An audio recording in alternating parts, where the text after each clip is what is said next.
Hello everybody, and welcome back to the King Fox channel. My name is Matt Conager, and I'm building Kitfox Model 7 STI. So, fortunately, it looks a little bit different than it has for the last probably year. Got her up on jacks right now. I'm trying to get it leveled out so I can put 4-degree camber on the spindles down at the bottom. A friend of mine called me, and he's got swaging tool ready, so I'm going to open up the center console and run my cables in here so when he comes over we can swage the cables. So let's get into that.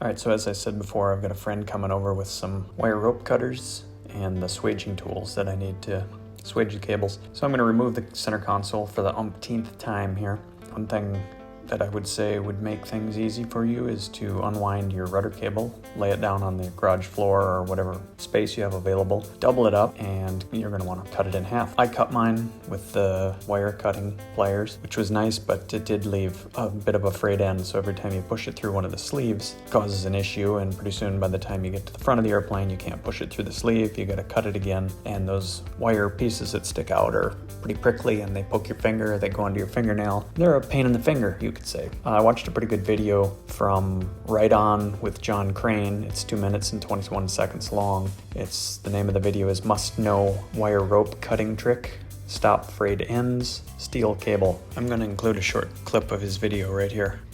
Lays the cable into a bench press or a bench vise, and then chucks his drill onto the end of it.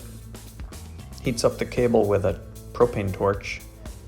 And in his video, he didn't use propane, he used some other gas. He heats it up, and then slowly, as it gets red, turns the drill clockwise, and it basically shears the cable off in a very nice, neat cut.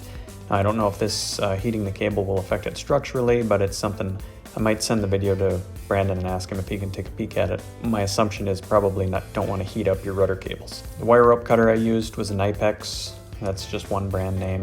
There's 100 different brand names out there, but they're all basically a side cutting shear of some sort. It cuts the cable nicely, but again, if you bump the end of it a little bit, it starts to fray apart, and then putting a piece of tape on it, I couldn't get it through the bushings. So keep it simple. Once you've got both your strands laying on the ground, you're going to start at the back of the airplane from the left and the right side, and you're going to feed those cables straight forward. You're going to go through 3 of the bushings for the Series 7 STI, and you're going to place your heat shrink on there, your Nyko press, and then you're going to continue moving your cables forward. By placing those Nyko presses and your heat shrink at that location, that's going to put you in the 62 to 63 inch area where you're going to be crimping the co-pilot's cables to the pilot side cables. You're going to move one more sleeve or bushing, and then the right side is going to pass through the right to left crossover. And another thing to note here is you're going to go under all pulleys. So all your cables will go under their respective pulley. That's going to bring you to the front 4 sleeves and bushings, and your pilot side are going to go through obviously the left side of the cockpit as you're looking forward, because that is the pilot side. And then once you have your cables up to the front and you've cut off the amount you need for your front Nyko presses, then you're going to use those remaining cables for the co-pilot side.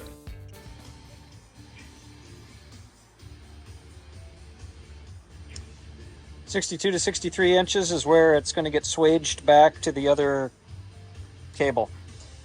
You have to put a Nyko press in here before you put your cable through, otherwise you can't get it back here when your cable comes back to connect. I'll have to do the same thing on this other one when I run it. So, little heads up. And then up here, as I come around the rudder pedal, I've got a Nyko press on there and a piece of shrink wrap first, because they said once you bend it around, put the bushing in there and press it and slide the heat shrink up over the end of the cable, because once that thing starts to fray, it's a bugger. So I've already started to fray this one. I couldn't get it through these bushings without taking the tape off the end. And now for a couple of close-ups of the final work. So you can see the Nyco press there between the 62 and 63 inch location. I got the black shrink wrap over the Nyco press, and the yellow shrink wrap is concealing the frayed ends of the other cable, which tend to fray out a little bit. And the crossover tubes, and there's the pulley system, which sits just behind the back end of the seat pan, a little offset from the right, and then up front, looking aft, each of the corresponding rudder pulleys, a little offset from the left, shot down the center.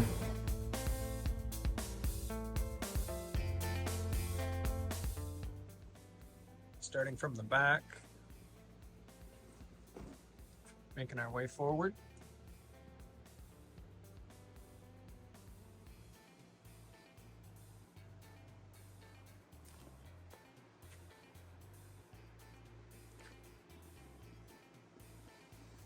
This is the 62 to 63 inch mark for the swaging of the cables from one side to the other. This is the crossover tubes. Continues up the front. I still need to put in cotter pins here for my pulleys, but I've got those. The bottom two are in right now. I had to take those top ones out for the time being. And then the front section here.